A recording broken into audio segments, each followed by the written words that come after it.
Welcome to study with Chitralekha. हम लोग R O prelims 2023 का जो री एग्ज़ाम होने वाला है, जो कि दिसंबर मंथ में शेड्यूल्ड है, उसके लिए प्रैक्टिस सेट सॉल्व कर रहे हैं। आज हम लोग सेट नंबर 12 करने वाले हैं। इससे पहले 11 सेट पेपर हम लोग सॉल्व कर चुके हैं। तो अगर आप लोगों ने ये क्लासेस नहीं देखी हैं तो लिंक आपको डिस्क्रिप्शन बॉक्स में मिल जाएगा। लिंक से जाकर के बाकी की क्लासेस भी देख लीजिएगा, काफ़ी हेल्पफुल क्लासेस होंगी आपके लिए। यहाँ पे पूरे क्वेश्चंस किए गए हैं, मतलब सेट पेपर के जो 140 क्वेश्चन होते हैं वो सारे ही किए गए हैं, बट क्लास जो है 3 भागों में की गई है, सारी क्वेश्चन इकट्ठे नहीं किए गए हैं। तो इसी तरीके से आपको क्लास 1, 2, 3 ऐसे करके मिलेंगे। आज की क्लास में हम लोग सेट पेपर नंबर 12 करने वाले हैं और ये टेक्स्ट बुक का टेस्ट पेपर है, ठीक है। टेक्स्ट बुक के क्वेश्चन पेपर आपको सॉल्व करने के लिए आपको अलग से जाने की कहीं ज़रूरत नहीं है, आपको यहीं पर सेट पेपर मिल जाएंगे। तो आप लोग सॉल्व कर सकते हो, अपनी जो प्रैक्टिस है उसको इम्प्रूव कर सकते हो, अपनी क्वालिटी बढ़ा सकते हो। किस तरीके से कि क्वेश्चन का क्या लॉजिक है वो भी मैं यहाँ पर समझाऊंगी, ठीक है। क्लास पसंद आएगी तो क्लास को आपको लाइक ज़रूर करना है, लाइक कर दीजिएगा, शेयर भी करिएगा अपने दोस्तों के साथ, मित्रों के साथ, अपने बंधुओं के साथ। कोई स्टडी ग्रुप हो आप लोगों का तो वहाँ पर भी क्लास को शेयर कर दीजिएगा। और अगर आप लोग चैनल पर पहली बार आए हैं तो चैनल को सब्सक्राइब कर लीजिए और सब्सक्राइब करके बेल आइकन प्रेस कर लीजिएगा, जिससे कि आने वाले वीडियो की जानकारी आपको पहले मिल जाएगी और आप लोग अपना जो रिवीजन का काम है वो टाइम से स्टार्ट कर पाओगे। देखो, रिवीजन किसी भी एग्ज़ाम के लिए बहुत ज़रूरी होता है। मैं हर क्लास में आपको बार बार रिवीजन के लिए इंसिस्ट करती हूँ, क्योंकि आप जितना भी पढ़ो और उसका बार बार रिवीजन करोगे तभी वो चीज़ पक्की हो पाएगी, ठीक है। तो रिवीजन ज़रूर करना है। आज की क्लास थोड़ी आपको अलग सी लगे या कुछ डिस्टर्बेंस क्रिएट हो तो उसको आप लोगों को टॉलरेट करना पड़ेगा। आज तबीयत कुछ ठीक नहीं है, इसलिए वॉइस मॉड्यूलेशन भी हो सकता है, ठीक है। तो चलिए पहली क्वेश्चन को शुरू करते हैं। देखिए, संविधान का अनुच्छेद 148 निम्नलिखित में से किससे संबंधित है? तो संविधान का जो 148 अनुच्छेद है ये भारत के नियंत्रक, महालेखा और परीक्षक से संबंधित है। तो भारत के नियंत्रक और महालेखा परीक्षक, ऑप्शन नंबर 1 करेक्ट ऑप्शन हो जाएगा। नियंत्रक महालेखा परीक्षक जो हैं इनकी नियुक्ति कौन करता है? राष्ट्रपति के द्वारा की जाती है और ये राष्ट्रपति के प्रसाद पर्यंत अपना पद धारण करते हैं, ठीक है। इसको ध्यान रखिएगा। अगले क्वेश्चन पर आइए। अगला क्वेश्चन है, यहाँ पर 2 कॉलम है, एक बार नदियाँ दे रखी हैं, दूसरी तरफ सागर दे रखे हैं कि कौन सी नदी किस महासागर में अपना जल विसर्जित करती है, ठीक है। हमें बताना है कि कौन से युग्म सही सुमेलित हैं, ठीक। तो मेकांग रिवर जो है ये अपना जल अंडमान सागर में विसर्जित नहीं करती है, तो ये वाला तो गलत हो जाएगा। थेम्स रिवर भी आयरिश सागर में नहीं करती है, वोल्गा कैस्पियन में और जम्बेजी हिंद महासागर में करती है, ठीक है। ऑप्शन नंबर 3 और 4 यही सही सुमेलित हैं, तो यही दोनों क्वेश्चन का करेक्ट आंसर हो जाएंगे। तो ऑप्शन नंबर 3, केवल 3 और 4 करेक्ट ऑप्शन हो जाएगा। तो पहली नदी थी मेकांग नदी। मेकांग नदी जो है देखिएगा कि कहाँ पर अपना जल विसर्जित करती है। पहले था थेम्स नदी। थेम्स नदी देख लेते हैं। थेम्स नदी अपना जल उत्तरी सागर में, नॉर्थ सी में विसर्जित करती है, ठीक है। उसके बाद आता है वोल्गा, तेरेक, उरल और मटकवरी नदियाँ, ये कैस्पियन सागर में मिलती हैं। वोल्गा के साथ साथ ये बाकी की नदियाँ भी याद रखिएगा, ये कैस्पियन सागर में अपना जल विसर्जित करती हैं। मेकांग जो रिवर है, मेकांग रिवर दक्षिणी चीन सागर में जाकर के मिलती है, तो इसीलिए ये क्वेश्चन आप लोगों का जो पहला युग्म था वो सही सुमेलित नहीं था। मेकांग रिवर जो है चाइना से होकर के बहती है, चाइना से होती हुई ये म्यांमार, थाईलैंड, लाओस, कंबोडिया और वियतनाम से होकर के बहती है, ठीक है। अगला विकल्प था हमारे पास जम्बेजी नदी, गंगा, ब्रह्मपुत्र, सिंधु, जुम्बा, मुर्रे नदियाँ और सत अल अरब, ठीक है। ये सारी लिम्पोपो नदियाँ, ये सारी नदियाँ अपना जल कहाँ पर विसर्जित करती हैं? हिंद महासागर में विसर्जित करती हैं, ठीक। तो चौथा विकल्प इस प्रकार से हमारा सही हो जाता है। सत अल अरब, इसके बारे में ज़रूर ध्यान रखिएगा। ये जो नदियाँ हैं सत अल अरब, ये दजला और फरात 2 नदियों से मिलकर के बनती है। दजला फरात जब आपस में मिल जाती है तो उसे सत अल अरब कहा जाता है। अगले क्वेश्चन पर आइएगा। निम्नलिखित में से कौन सा कथन सही है? तो बेरोजगारी के बारे में 2 कथन दिए गए हैं। बेरोजगारी जो कृषि क्षेत्र में दिखाई देती है उसे प्रच्छन्न बेरोजगारी कहते हैं, ये बिल्कुल सही है। प्रच्छन्न बेरोजगारी कृषि क्षेत्र में दिखाई देती है जब किसी क्षेत्र में वहाँ पर आवश्यकता से अधिक लेबर लगा होता है तो उसे प्रच्छन्न बेरोजगारी या छिपी हुई बेरोजगारी कहते हैं, ठीक है। मौसमी बेरोजगारी उन उद्योगों में दिखाई देती है जो कृषि पर निर्भर होते हैं। ये भी बिल्कुल सही है, क्योंकि जो कृषि है, जैसे मान लीजिए इस समय धान की खेती हो रही है, ठीक है, तो धान की खेती में काम ऑल द टाइम तो नहीं रहता है। जब धान खेत में रोपा जाता है और उनकी निराई गुड़ाई की जाती है, उनमें पानी वगैरह दिया जाता है, तो उस समय काम किया जाता है। जो कृषक है, जो किसान है, उस समय कार्य में संलिप्त रहता है, लेकिन उसके अलावा बाकी का जो समय होता है वो कार्य नहीं करता है, ठीक है। तो ये मौसमी बेरोजगारी है। जैसे मान लीजिए धान की खेती किसी ने अपने खेत में की और फिर उसके बाद 3-4 महीने के लिए या 2-3 महीने के लिए खेत खाली पड़ा रहता है, ठीक है, तो ये मौसमी बेरोजगारी की कैटेगरी में आएगा। तो इस प्रकार से ये दोनों ही कथन सही हैं, तो ऑप्शन नंबर 3 दोनों जो है करेक्ट ऑप्शन हो जाएगा। प्रच्छन्न बेरोजगारी के बारे में मैंने आप लोगों को बता दिया है। अब मौसमी बेरोजगारी भी हम देख चुके हैं, ठीक है। उसके बाद अन्य प्रकार की बेरोजगारी, भारत में एक चक्रीय बेरोजगारी जो है ये व्यवसाय चक्र का परिणाम है, जहां आर्थिक वृद्धि के साथ साथ मंदी और गिरावट के दौरान बेरोजगारी बढ़ती है, ये बात ध्यान रखिएगा। और तकनीकी बेरोजगारी क्या होती है? तकनीकी बेरोजगारी वो बेरोजगारी होती है जो टेक्नोलॉजी में बदलाव होता है, ठीक है। टेक्नोलॉजी में बदलाव हुआ लेकिन उस टेक्नोलॉजी पर काम करने वाले जो श्रमिक हैं, जो वर्कर्स हैं, वे उस टेक्नोलॉजी के हिसाब से अपडेट नहीं हुए हैं। तो क्या होता है, जब कंपनी उनको निकाल देती है काम से, तो इस प्रकार जो बेरोजगारी उत्पन्न होती है ये तकनीकी बेरोजगारी होती है, ठीक है। इसको ध्यान रखिएगा। 2016 में विश्व बैंक ने एक आंकड़ा जारी किया था, भविष्यवाणी की थी कि भारत में स्वचालन से नौकरियों का अनुपात 69% वर्ष दर वर्ष जो है, ठीक है। कमज़ोर रोजगार किस प्रकार से हो जाता है? भारत में बेरोजगारी के मुख्य प्रकारों में से एक है उचित नौकरी अनुबंध के बिना अनौपचारिक रूप से काम करने वाले लोग।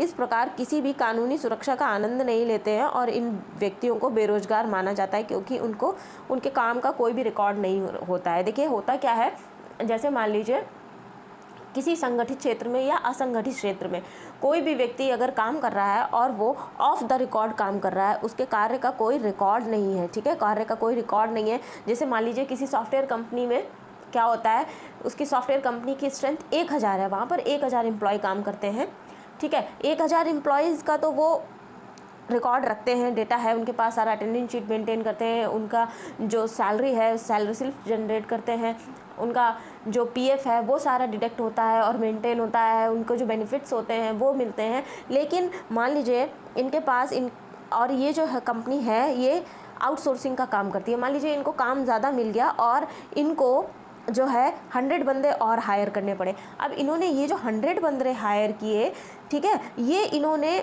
जैसे मान लेते हैं कि इन्होंने कंपनी के पेरोल पे इनको नहीं हायर किया, ठीक है, ऑफ द रिकॉर्ड हायर किया, तो ये क्या करेंगे, इनकी जो मिनिमम सैलरी बनती होगी या जितने पर भी इनके जो कंपनी है, कंपनी की जो हायरिंग करती है, जितनी भी सैलरी पर ये जो वर्कर्स हैं ये राजी होंगे, उनको सैलरी दे दिया, बाकी के बेनिफिट्स और जो रिकॉर्ड्स हैं उनकी अटेंडेंस के, उनके पीएफ के और जो भी उनको कानूनी सुरक्षा दी जाती है वो इनको नहीं दी, ठीक है। तो ये वाले जो वर्कर्स हैं ये इस कैटेगरी में आएंगे जो कि हमारे पास है कमजोर रोजगार के नाम से, ठीक है। तो इसको ध्यान रखिएगा। नेक्स्ट क्वेश्चन पर आते हैं। भारतीय कारखाना अधिनियम कब प्रख्यापित किया गया? तो भारतीय कारखाना अधिनियम जो है 1881 में प्रख्यापित किया गया था।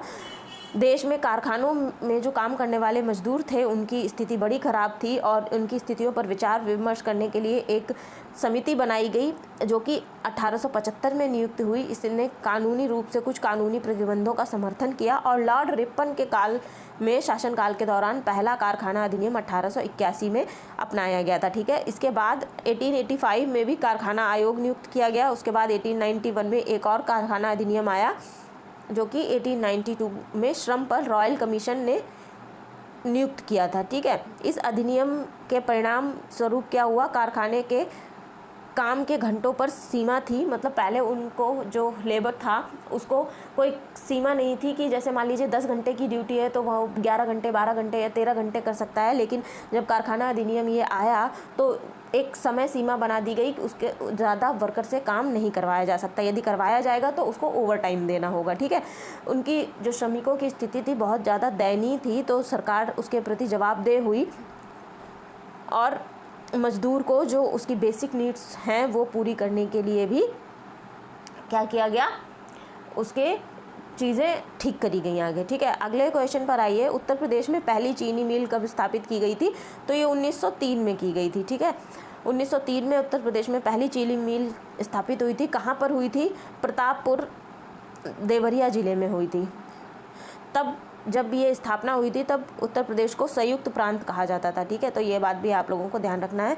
भारत में कृषि आधारित चीनी उद्योग सबसे बड़ा कृषि आधारित उद्योग है और ग्रामीण अर्थव्यवस्था में ये एक महत्वपूर्ण भूमिका निभाता है। उत्तर प्रदेश का चीनी उत्पादन में पहला स्थान है, ये भी आप लोगों को ध्यान रखना है। ठीक है, राज्य के पश्चिमी क्षेत्र जो हैं ये यहाँ पर चीनी मिलों की संख्या अधिक है। नेक्स्ट क्वेश्चन पर आइएगा। डच ने भारत में अपना पहला उपनिवेश कहाँ पर स्थापित किया था? तो जो डच कॉलोनी थी उन्होंने अपना पहला उपनिवेश मछलीपट्टनम में स्थापित किया था। ऑप्शन नंबर 3 करेक्ट ऑप्शन हो जाएगा। डच ईस्ट इंडिया कंपनी की स्थापना 1602 में हुई थी और भारत आने वाला जो पहला डच था वो 1956 में आया था, जिसका कि नाम कार्नेलिस डी हाउटमैन था। ठीक है, आंध्र प्रदेश में मछलीपट्टनम में, या इसे मछलीपट्टनम भी कहते हैं, यहाँ पर इन्होंने अपनी पहली कॉलोनी स्थापित की और उसके बाद 1605 में जो है ये आए थे। व्यापारिक चौकी यहाँ पर बनाई गई और उस डच ने यहाँ पर क्या किया, ये यहाँ पर मसालों के लिए बेसिकली आए थे। और 1759 में क्या हुआ, 1759 में बेदरा का युद्ध हुआ रॉबर्ट क्लाइव के नेतृत्व में, जिसमें डचों की हार हुई और वे भारत को छोड़कर कहाँ चले गए? इंडोनेशिया चले गए। ठीक है, अगले क्वेश्चन को देखिएगा। किस क्रांतिकारी ने ये बयान दिया था, भारतीय शहीदों के खून का बदला लो, अपनी मातृभूमि को आज़ाद कराने के लिए अपनी तलवार का इस्तेमाल करो, पूरे भारत में एंग्लो अमेरिकन शत्रु के विरुद्ध खड़े हो जाओ। तो ये नारा जो है नेताजी सुभाष चंद्र बोस के द्वारा दिया गया था। तो ऑप्शन नंबर 2 करेक्ट ऑप्शन हो जाएगा। नेक्स्ट क्वेश्चन को देखिएगा। अवरोही क्रम में निम्नलिखित नदी बेसिनों को व्यवस्थित कीजिए। तो यहाँ पर हमारे पास 5 नदियाँ दे रखी हैं, ब्राह्मणी, स्वर्णरेखा, महानदी, नर्मदा और कावेरी। तो इसको जब इनके नदी बेसिन के हिसाब से करना है हमें, तो पहली नदी जो सबसे बड़ी नदी है हम पहले वो लगाएंगे, घटते क्रम में लगाना है। सबसे पहले आएगा महानदी। ठीक है, महानदी 3, उसके बाद आता है नर्मदा नदी, फिर आएगा आपका कावेरी नदी और फिर आता है आपका ब्राह्मणी नदी और फिर आता है स्वर्णरेखा। ये नदी बेसिनों का घटता हुआ क्रम है। ठीक है, तो इसको ध्यान रखिएगा। तो ये हमारा कूट कौन सा बनेगा?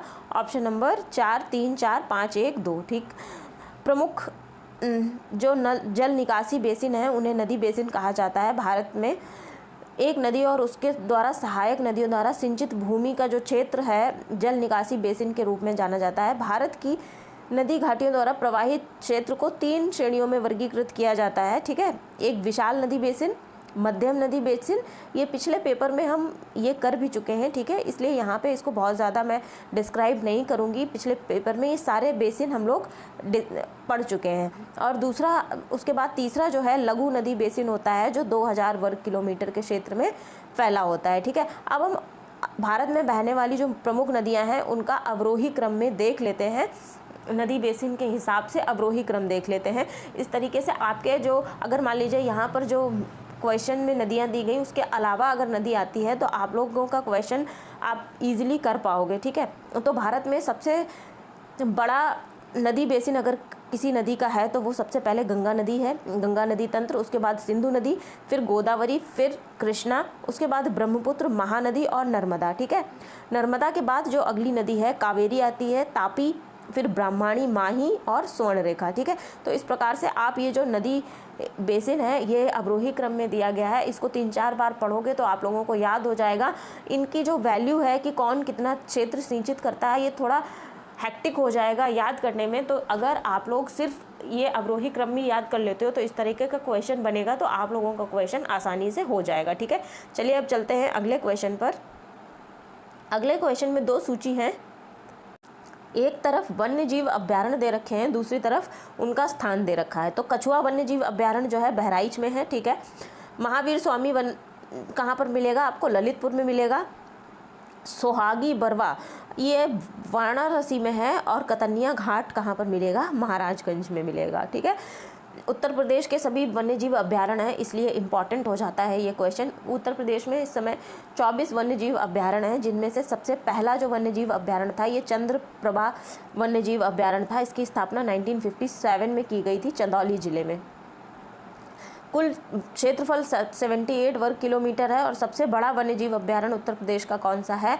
हस्तिनापुर वन्यजीव अभयारण्य। इसकी स्थापना 1986 में हुई थी, ठीक है। और सबसे छोटा वन्यजीव अभयारण्य कौन सा है? महावीर स्वामी वन्यजीव अभयारण्य है, तो इसको ध्यान रखेंगे आप लोग। बाकी उत्तर प्रदेश की जो स्पेशल क्लासेस हैं, यूपी स्पेशल की क्लासेस, जहाँ पर वन्यजीव अभयारण्य साथ के साथ जो पक्षी विहार हैं, वेटलैंड्स हैं उत्तर प्रदेश में, सारी बातें डिस्कस की गई हैं। डेडिकेटेड क्लास है, लिंक डिस्क्रिप्शन बॉक्स में पूरी प्लेलिस्ट का आपको मिल जाएगा, वहाँ से आप लोग क्लास देख सकते हो। अगर क्लास पसंद आएगी तो उसको लाइक भी करते चलिएगा, ठीक है। चलिए अगले क्वेश्चन पर आइए। अब यहाँ पर हमारे पास 2 अनुच्छेद दे रखे हैं। अब हमें बताना है कि कौन सा अनुच्छेद सही युग्म है, ठीक है। तो अनुच्छेद 153 जो है ये राज्यों के राज्यपाल से संबंधित है कि प्रत्येक राज्य का एक राज्यपाल होगा। अनुच्छेद 153 में ऐसी बात की गई है। लेकिन अनुच्छेद 156 जो है ये राज्यपाल की नियुक्ति से संबंधित नहीं है, दूसरा वाला गलत है। तो केवल एक सही है, तो ऑप्शन नंबर 3 ये सही हो जाएगा हमारे क्वेश्चन का आंसर। अब देखिए, राज्यों के राज्यपाल, प्रत्येक राज्य के लिए एक राज्यपाल होगा, ये 153 है। लेकिन इस अनुच्छेद में ये बात भी कही गई है कि एक ही व्यक्ति एक या एक से अधिक राज्यों का राज्यपाल हो सकता है, लेकिन 2 से अधिक राज्यों का राज्यपाल नहीं हो सकता। और राज्यपाल की नियुक्ति कौन करता है? राष्ट्रपति करता है। 156 में राज्यपाल की नियुक्ति नहीं है, जबकि क्या है? राज्यपाल की पदावधि है, राज्यपाल के पद की पदावधि, ठीक है।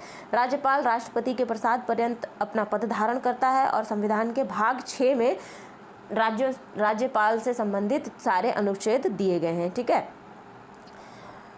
154 में को देखिएगा तो राज्य की जो कार्यकारी शक्ति है ये किसमें निहित होगी? राष्ट्रपति में। 155 में राज्यपाल की नियुक्ति, राज्यपाल जो है राज्य का नाम मात्र का कार्यकारी प्रमुख होता है और राष्ट्रपति के प्रसाद पर्यंत अपना पद धारण करता है, इसलिए राज्यपाल के कार्यकाल की कोई निश्चित अवधि नहीं होती है। ये बात भी आप लोगों को ध्यान रखनी है, ठीक है। चलिए अगले क्वेश्चन पर आइएगा।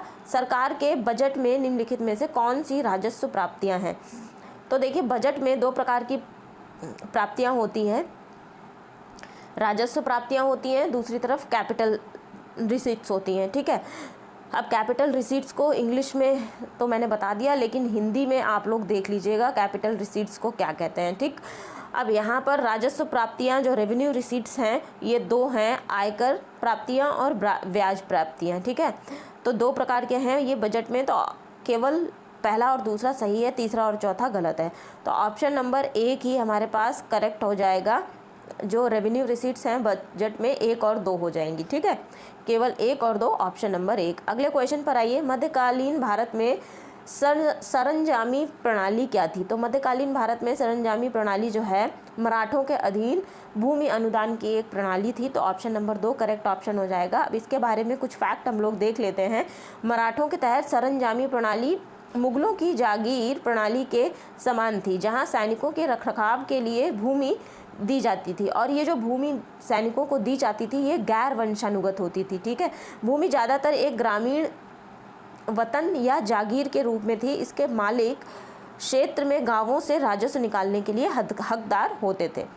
सरंजामी जमींदार या सरंजम धारक को दी जाने वाली एक क्या थी?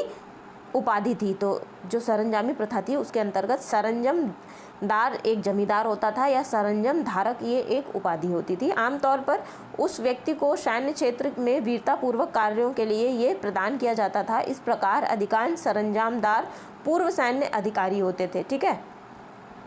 नेक्स्ट क्वेश्चन पर आइए। निम्नलिखित में से कौन सी मात्रात्मक नियंत्रण विधियां हैं?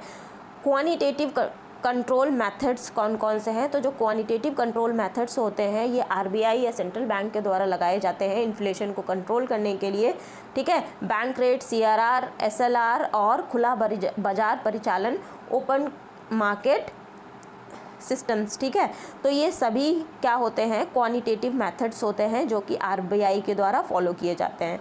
तो ऑप्शन नंबर 4 उपरोक्त सभी ये क्वेश्चन का करेक्ट आंसर हो जाएगा, ठीक है। क्वांटिटेटिव टेक्निक्स वे टेक्निक्स होती हैं, मैंने आप लोगों को बताया कि अर्थव्यवस्था को नियंत्रित करने में ये मदद करती हैं बैंक रेट कि हमारी जो सेंट्रल बैंक है आरबीआई को, ठीक है। बैंक रेट क्या होता है? आरबीआई जिस दर पर कम अवधि के लिए जो कमर्शियल बैंक्स होती हैं उनको पैसा उधार देता है, वो जो रेट है उसको बैंक रेट कहते हैं।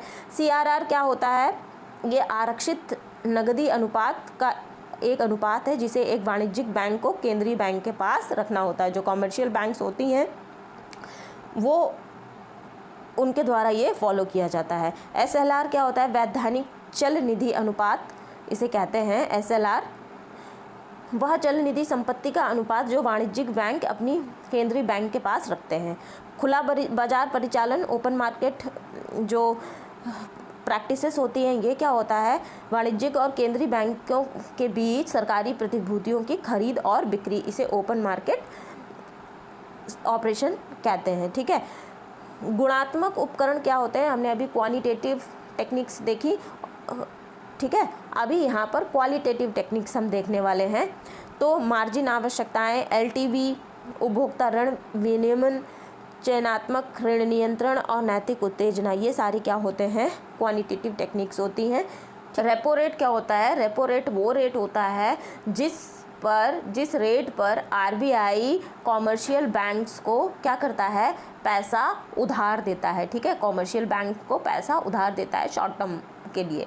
और रिवर्स रेपो रेट क्या होता है? रिवर्स रेपो रेट वो रेट होता है जब आरबीआई क्या करता है? कॉमर्शियल बैंक से पैसा खुद लेता है, ठीक है। कॉमर्शियल बैंक से पैसा जब आरबीआई लेता है, लिक्विडिटी को कम करता है, मार्केट से लिक्विडिटी कम हो जाती है, ठीक है। उसे पैसा जब आरबीआई के पास चला जाएगा तो क्या होगा? लिक्विडिटी तो कमी हो जाएगी। तो इस रेट को क्या कहते हैं? हम रिवर्स रेपो रेट कहते हैं, ठीक है। आई होप ये कंसेप्ट क्लियर हुआ होगा। अगर कोई डाउट है तो आप लोग कमेंट सेक्शन में मुझसे पूछ सकते हो, हम लोग उसको सॉर्ट आउट कर लेंगे, ठीक है।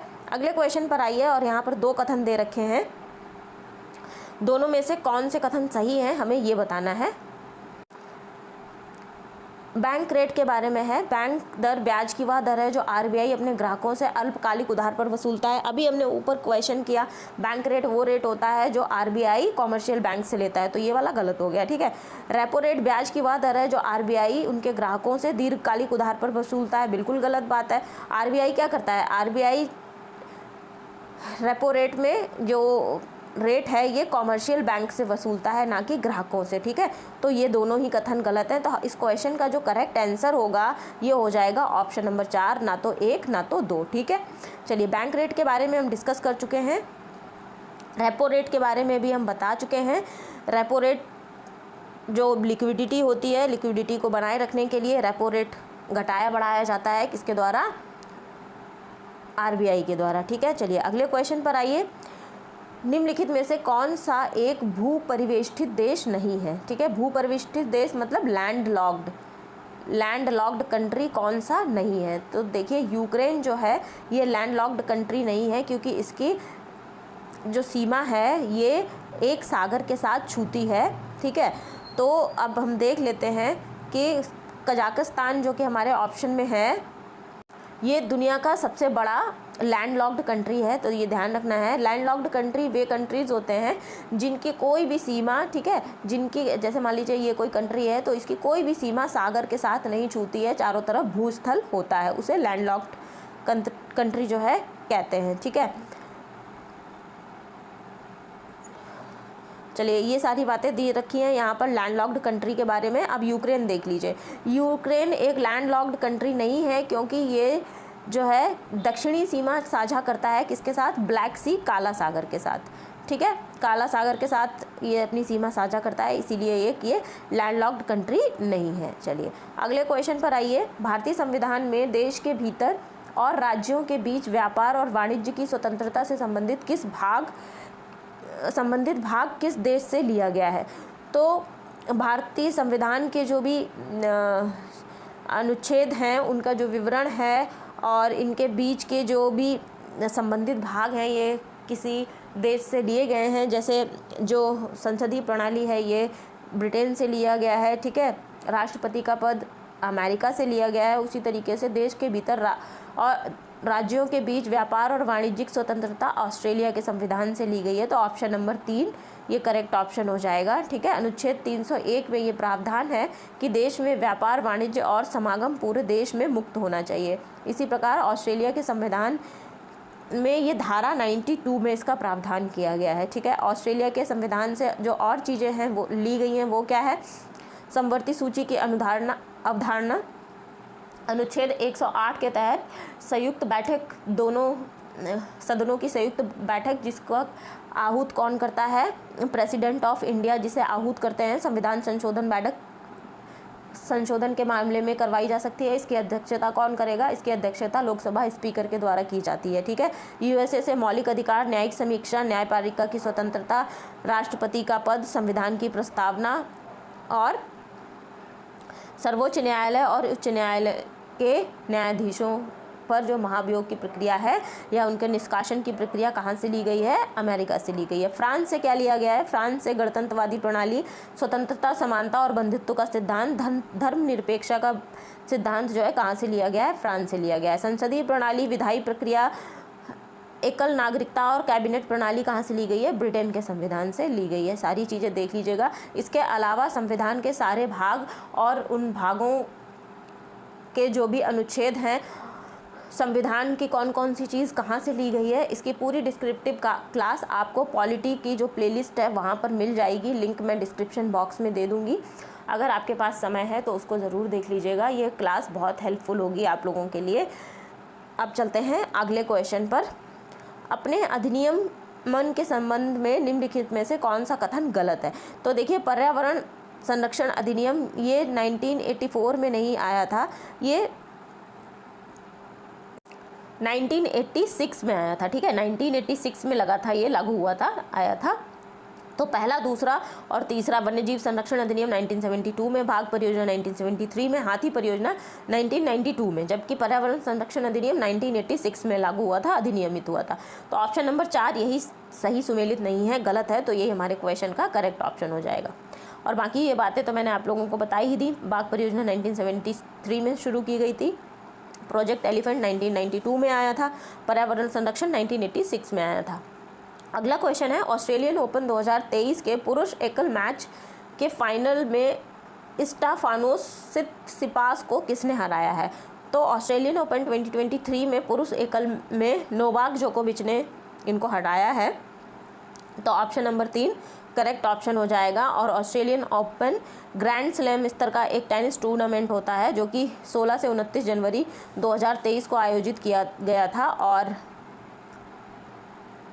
इसे नोवाक जोकोविच ने जीता था। ठीक है, महिला युगल का खिताब किसने जीता था। तो बारबोरा और कतेरीना ने ये जीता था, कतेरीना सिनियाकोवा ने महिला एकल का खिताब जीता था। नोवाक जोकोविच ने ऑस्ट्रेलियन ओपन जीता था एकल मैच। और अगर आपसे क्वेश्चन ये पूछा जाए कि ये जो 10वां ऑस्ट्रेलियन ओपन इन्होंने जीता, इन्होंने ग्रैंड स्लैम जीता है, तो कौन सा ग्रैंड स्लैम था, ये 22वां ग्रैंड स्लैम था। अब ये राफेल नाडाल के बराबरी इन्होंने कर ली है, 22 ग्रैंड स्लैम दोनों ने जीत लिए हैं। ठीक है, महिला एकल वर्ग में किसने जीता था ऑस्ट्रेलियन ओपन, यहाँ से भी क्वेश्चन बन सकता है। तो महिला एकल में आर्यना सबलेंका जो है इन्होंने ऑस्ट्रेलियन ओपन जीता था। ठीक है, तो ये बात ध्यान रखिएगा। अब आते हैं हम अगले क्वेश्चन पर। अगला क्वेश्चन है, भोपाल डिक्लेरेशन निम्नलिखित में से किससे संबंधित है। तो भोपाल डिक्लेरेशन जो है थिंक 20 से संबंधित है। ऑप्शन नंबर 4 करेक्ट ऑप्शन हो जाएगा। देखिए, करंट अफेयर्स के सारे क्वेश्चन हम डिस्कस कर चुके हैं और करंट अफेयर के मंथली क्लासेस आप लोगों को डिस्क्रिप्शन बॉक्स में लिंक दे दूंगी, नहीं तो आप चैनल के पेज पर भी जाकर के देख सकते हो। वहाँ पर ये सारे क्वेश्चन आपको मिलेंगे विद डिस्क्रिप्शन, सारी चीज़ें वहाँ पर डिस्कस की गई हैं। अगले क्वेश्चन पर देखिएगा, 17 जनवरी 2023 को किसे 2 साल की अवधि के लिए उप राष्ट्रीय सुरक्षा सलाहकार के रूप में नियुक्त किया गया है। तो पंकज कुमार सिंह को उप सलाहकार के रूप में नियुक्त किया गया है, राष्ट्रीय सुरक्षा सलाहकार के रूप में। ठीक है, ये हैं कौन, ये बीएसएफ के सेवानिदेशक हैं, सेवानिवृत्त महानिदेशक हैं। ठीक है, और इनको 2 साल की अवधि के लिए इन्हें ये जो पद है ये दिया गया है। ये राजस्थान कैडर के 1988 बैच के आईपीएस अधिकारी हैं जो कि बीएसएफ प्रमुख के पद से रिटायर हो चुके हैं। अब ये उप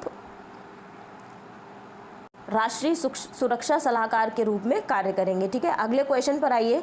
किस राज्य ने वंचित वर्ग की बेटियों को सक्षम और आत्मनिर्भर बनाने के लिए आरोहिणी पहल प्रशिक्षण कार्यक्रम के तहत समग्र शिक्षा अभियान शुरू किया है? तो देखिए, ये समग्र शिक्षा अभियान आरोहिणी पहल के तहत शुरू किया गया है और कहाँ पर किया गया है? उत्तर प्रदेश में किया गया है। ऑप्शन नंबर 1 करेक्ट ऑप्शन हो जाएगा। जो वंचित वर्ग की बेटियां हैं उनको शिक्षित करने के लिए, सक्षम बनाने के लिए, आत्मनिर्भर बनाने के लिए ये कार्यक्रम शुरू किया गया है। इस अभियान के तहत राज्य के 746 कस्तूरबा गांधी आवासीय विद्यालय जो हैं इनमें लड़कियों की सुरक्षा के लिए ये कार्यक्रम चलाया गया है और ये एक गैर सरकारी संगठन और प्रशिक्षण कार्यक्रम जो है सरकार के साथ मिलकर चलेगा। इसे 3 चरणों में क्रियान्वित किया जाएगा। पहले चरण में शिक्षक को, जो शिक्षिकाएं हैं उनको शिक्षा दी जाएगी। ठीक है, सुरक्षा के बारे में शिक्षित किया जाएगा।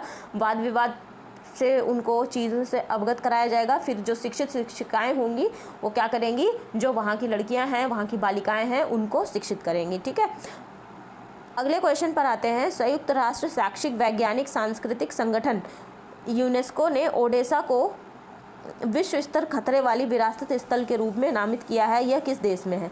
इसे ओडिशा से कंफ्यूज मत होना। ठीक है, ये ओडेसा है। ठीक है, ओडिशा नहीं है, ओडेसा। तो ओडेसा जो है यूक्रेन में पड़ता है। इसे यूनेस्को ने विश्व खतरे वाली विरासत स्थल के रूप में नामित किया है। तो option number 4 Ukraine correct option हो जाएगा। और ये कि डेंजर साइट के रूप में इसको नामित किया गया है। यूनेस्को ने रूसी हवाई हमलों से खतरे का सामना करने के लिए इसे नामित किया है। ओडेसा काला सागर पर स्थित एक ऐतिहासिक केंद्र और रणनीतिक बंदरगाह शहर है। महारानी कैथरीन ने ओडेसा की स्थापना की थी और 1794 में तुर्क साम्राज्य ने इस क्षेत्र को छीन लिया था। और ये जो महत्वपूर्ण स्थल वहाँ पर क्या है? वोरोत्सोवस्की पैलेस ओडेसा का एक महत्वपूर्ण, खूबसूरत और तुर्की महल है। ठीक है, तो ये जो जगह है इसका नाम भी ध्यान रखिएगा, वोरोत्सोवस्की पैलेस। ये ओडेसा में पड़ता है और ओडेसा क्या है? डेंजर साइट के रूप में नॉमिनेट किया गया है। यूनेस्को ने नॉमिनेट किया है। कहाँ पर पड़ता है? ये यूक्रेन में पड़ता है। ठीक है, नेक्स्ट क्वेश्चन पर आते हैं। भारत ने संधि कार्यान्वयन में इस्लामाबाद की हठधर्मिता, जिसका अर्थ सिंधु जल संधि पर सहमत होने से इनकार करना है, को देखते हुए पाकिस्तान को नोटिस जारी किया है। इस संधि पर किस वर्ष हस्ताक्षर किए गए थे? तो सिंधु जल समझौता जो है 1960 में किया गया था। ऑप्शन नंबर 1 करेक्ट ऑप्शन हो जाएगा। ये 1960 पर इसमें हस्ताक्षर किए गए थे। विश्व बैंक ने ये संधि तोड़ दी है। ठीक है, इसके अनुसार क्या था? इंडस वैली जो ट्रीटी था, इंडस वैली ट्रीटी के अनुसार व्यास, रावी और सतलज के पानी को भारत के द्वारा नियंत्रित किया जाता है, जबकि सिंधु, झेलम और चिनाब के पानी को पाकिस्तान के द्वारा नियंत्रित किया जाता है। और ये सारी नदियां मिलकर के क्या बनाती हैं? सिंधु जल प्रणाली, सिंधु नदी तंत्र बनाती हैं। ठीक है, संशोधन के लिए नोटिस का उद्देश्य पाकिस्तान को इंडस वैली ट्रीटी के भौतिक उल्लंघन को सुधारने के लिए 90 दिनों के भीतर अंतर सरकारी वार्ता में प्रवेश करने का अवसर प्रदान करना था। भारत ने किशनगंगा और रतले हाइड्रोक्लोरिक प्रोजेक्ट्स पर मतभेदों के समाधान पर पाकिस्तान की हठधर्मिता को देखते हुए ये नोटिस जारी किया था। ठीक है, सिंधु नदी तंत्र भारत की एक मुख्य नदी प्रणाली है। ठीक है, सिंधु नदी निकलती कहाँ से है? मानसरोवर झील के पास से, बोखरचू ग्लेशियर से निकलती है। सिंधु नदी भारत में केवल लेह जिले से होकर के बहती है। इसकी सहायक नदियाँ सिंधु नदी की झेलम, चिनाब और रावी हो जाएंगी। भारत में जम्मू कश्मीर में सिंधु, झेलम और चिनाब ये बैठती हैं। ठीक है, अब चूंकि जम्मू कश्मीर और लेह लद्दाख दोनों अलग अलग केंद्र शासित प्रदेश हो गए हैं, तो सिंधु केवल लेह से होकर के बहती है। ये बात भी आपको ध्यान रखनी है। चिनाब, रावी और व्यास सतलज हिमाचल प्रदेश से होकर के बहती हैं और रावी, व्यास, सतलज और चिनाब पंजाब से होकर के बहती हैं। ये सारी बातें याद रखिएगा। सिंधु नदी तंत्र प्रणाली जो है ये आप लोगों को एक डिस्क्रिप्टिव वीडियो मिल जाएगा सिंधु नदी तंत्र का। वहाँ पर सारी नदियाँ, पंचप्रयाग, कौन कौन सी परियोजनाएं इन नदियों पर चल रही हैं, कौन कौन सी नदियां कहाँ कहाँ से निकलती हैं, सब चीज़ें डिस्कस की गई हैं। वीडियो आप लोग देख सकते हो। विश्व बैंक की बात करें तो विश्व बैंक का मुख्यालय वाशिंगटन डीसी में हो जाएगा। अध्यक्ष कौन हो जाएंगे? अजय बंगा हो जाएंगे। ठीक है, और इसकी स्थापना कब हुई थी? 1944 में हुई थी, ब्रेटन वुड्स समझौते के तहत। ठीक है, तो ये सारी बातें याद रखना वर्ल्ड बैंक के बारे में। अब फटाक से अगले क्वेश्चन पर आओ। पेटू पावेल 28 जनवरी 2023 को किसके राष्ट्रपति बने हैं? तो ये चेक गणराज्य के राष्ट्रपति बने हैं। कौन? पेटू पावेल। नॉर्थ अटलांटिक ट्रीटी जो है इसके पूर्व अध्यक्ष पेटू पावेल नए राष्ट्रपति हो गए हैं चेक गणराज्य के। ये जगह किसकी लेने वाले हैं? ये मिलोस जैमन की जगह लेने वाले हैं। ठीक है। प्रधानमंत्री कौन है? पेट्र फियाला हैं। चेक गणराज्य के राजधानी प्रयाग हो जाएगी। मुद्रा चेक कोरोना हो जाएगी।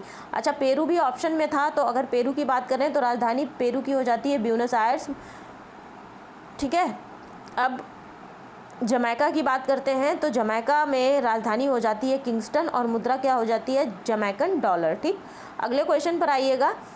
निम्नलिखित में से किसने ब्रिटिश ईस्ट इंडिया कंपनी का संस्थापक चार्टर जारी किया था? तो ये महारानी एलिजाबेथ प्रथम के द्वारा जारी किया गया था। ऑप्शन नंबर 1 करेक्ट ऑप्शन हो जाएगा। ईस्ट इंडिया कंपनी की एक शाही चार्टर दिया गया था और शाही चार्टर इनको 31 दिसंबर 1600 को प्रदान किया गया था और भारत के पूर्वी और पश्चिमी तट पर और बंगाल में व्यापारिक प्रतिष्ठान इन्होंने ईस्ट इंडिया कंपनी ने इस चार्टर के आधार पर स्थापित किए थे। ठीक है। 1608 में ईस्ट इंडिया कंपनी का पहला जहाज भारत आया था और व्यापार करने के लिए एकमात्र चार्टर अधिकार ईस्ट इंडिया कंपनी को दिया गया था।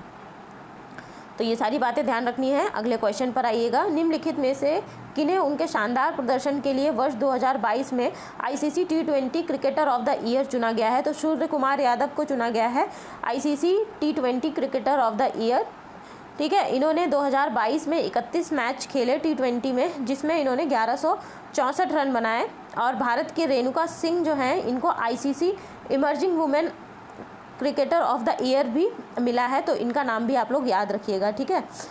चलिए अब आते हैं अगले क्वेश्चन पर। म्यांमार और दक्षिणी चीन से वियतनाम तक अपनी पूर्वी ज्ञात श्रेणियों से लुप्त होने वाली एक स्वैल टेल तितली को भारत में पहली बार किस राज्य में देखा गया है? तो म्यांमार और दक्षिणी चीन से वियतनाम तक एक तितली पाई जाती थी जिसका नाम था स्वैल टेल तितली, लेकिन ये वहाँ से लुप्त हो गई उसकी जो भी ज्ञात प्रजातियां थी उनमें, लेकिन भारत में पहली बार इसे अरुणाचल प्रदेश में देखा गया है।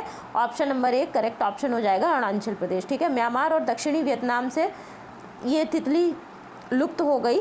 ठीक है। और ये अरुणाचल प्रदेश में पहली बार देखी गई। इसे 3 तितली उत्साही अतुल बोस और लोरेन सोनोवाल और मानसून ज्योति गोगोई ने सितंबर 2019 और सितंबर 21 के बीच अरुणाचल प्रदेश के नामदफा राष्ट्रीय उद्यान में अत्यंत दुर्लभ नोबेल हेलन पापिलियो नोबेली को देखा। ठीक है। नोबेल हेलन, इसका नाम पापिलियो नोबेली जो तितली है इसको देखा था। ठीक है। तो इसका नाम ध्यान रखिएगा। सबसे पहले अरुणाचल प्रदेश में देखी गई। अरुणाचल प्रदेश की राजधानी कमेंट सेक्शन में बताइएगा, आप लोगों को आती होगी। मुख्यमंत्री मैं बता देती हूँ, पेमा खांडू हैं। ठीक है। राज्यपाल कैवल्य त्रिविक्रम परानाइक हैं। लोकसभा की सीटें 2 हैं, राज्यसभा की सीट 1 है। जिलों की संख्या पक्षी है और राज्य की पशु क्या हो जाता है? गयाल। ठीक है। नामदफा राष्ट्रीय उद्यान कहाँ पर मिलेगा? अरुणाचल प्रदेश में मिलेगा। एक और दूसरा अरुणाचल प्रदेश में जो राष्ट्रीय उद्यान है कमेंट सेक्शन में मुझे बताइएगा। अगले क्वेश्चन पर आइए। राष्ट्रीय मतदाता दिवस 2024 की थीम क्या थी? देखिए, इलेक्शन हुआ है अभी 2024 में, तो जो भी एग्ज़ाम इलेक्शन से जुड़े एग्ज़ाम होंगे उनमें हो सकता है कोई ना कोई इलेक्शन से जुड़ा हुआ क्वेश्चन बने। भारत का पर्व नाम से एक डिस्क्रिप्टिव वीडियो आप लोग देख सकते हो, वहाँ पे लोकसभा चुनाव से जुड़ी हुई सारी चीज़ें डिस्कस की गई हैं। चुनाव आयोग के बारे में डिस्कशन किया गया है, लोकसभा की सीटें और लोकसभा के जो सदस्य हैं वो कैसे चुने जाते हैं, सारी प्रक्रिया प्रोसेस वहाँ पे डिस्कस की गई है। वो वीडियो देख लीजिएगा, वहाँ से आपको चुनाव की सारी जानकारी मिल जाएगी। मतदाता दिवस की थीम बताइए क्या थी? तो nothing like voter I vote for sure, ये ऑप्शन नंबर 1 करेक्ट ऑप्शन हो जाएगा, यही थीम थी। ठीक है।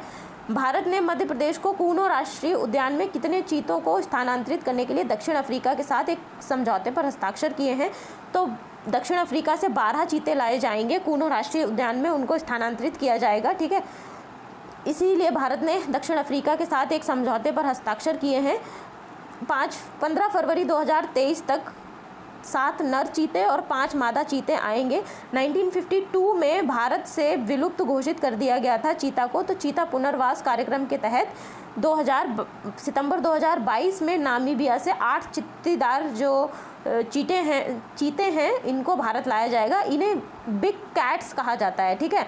ये बिग कैट्स की श्रेणी में आते हैं, तो ये बात भी आप लोग ध्यान रखिएगा। समझौता ज्ञापन के संदर्भ में देश के प्रौद्योगिकी हस्तांतरण, प्रबंधन नीति और विज्ञान में पेशेवरों के प्रशिक्षण के माध्यम से बड़े मांसाहारी संरक्षण में सर्वोत्तम अभ्यास और सहयोग का आदान प्रदान करेंगे। कूनो वन्यजीव अभ्यारण्य की अगर बात की जाए तो कहाँ पर पड़ता है, ये मध्य प्रदेश में पड़ता है और इसका नाम कूनो नदी से लिया गया है। ये बात भी याद रखिएगा, बहुत इंपॉर्टेंट बात है कि जो कूनो है ये कूनो नदी से इसका नाम लिया गया है, कूनो वन्यजीव अभ्यारण्य का। ठीक है, 1981 में श्योपुर और मुरैना जिलों में एक वन्यजीव अभ्यारण्य के रूप में इसे स्थापित किया गया था और 2018 में इसे राष्ट्रीय उद्यान का दर्जा दिया गया था। ठीक है, चलिए अगले क्वेश्चन पर आइए। आदित्य L1 के बारे में बात कर रहे हैं। इसरो अगस्त या सितंबर 2023 तक आदित्य L1 मिशन लॉन्च करने की परियोजना बना रहा है। बिल्कुल सही बात है, इसरो ने जो है आदित्य L1 लॉन्च कर चुका है और ये इसका सफलतापूर्वक लॉन्चिंग भी हो चुकी है। आदित्य L1 नेपच्यून का निरीक्षण करने वाला पहला भारतीय अंतरिक्ष यान है। बिल्कुल गलत बात है, आदित्य L1 सूर्य की जो है निरीक्षण करेगा, नेपच्यून का नहीं। ठीक है, तो दूसरा गलत है, पहला सही है। केवल एक कथन सही है, तो ऑप्शन नंबर 1 सही हो जाएगा, केवल एक। आदित्य L1 के बारे में देख लीजिए, ये सौर के प्रभामंडल का निरीक्षण करने वाला पहला भारतीय मिशन है। इसमें 7 पेलोड लगे हैं। क्वेश्चन पर आते हैं। संयुक्त राष्ट्र ने विश्व आर्थिक स्थिति और संभावनाएं 2023 रिपोर्ट के अनुसार संयुक्त राष्ट्र ने 2023 के लिए भारत के आर्थिक विकास के पूर्वानुमान को कितने प्रतिशत तक घटा दिया है? तो 5.8% तक घटाया है इसने। ऑप्शन नंबर 4 करेक्ट ऑप्शन हो जाएगा। नेक्स्ट क्वेश्चन देखिएगा। एक हरा धूमकेतु जिसका कि नाम है C 2022 E3 ZTF कहा जाता है कि कितने वर्षों के बाद पृथ्वी के सबसे करीब आने का अनुमान है? तो 50,000 वर्षों के बाद ये पृथ्वी के सबसे करीब आएगा।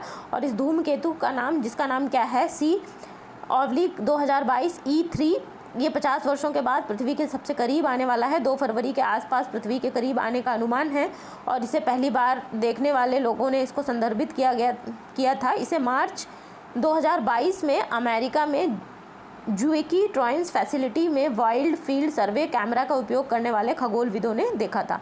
धूमकेतु को दूरबीन के जरिए से देखा जा सकता है और जो साफ रातें होती हैं वहाँ पर ये ऐसे नॉर्मल आइज से भी देखा जा सकता है। धूमकेतु होता क्या है?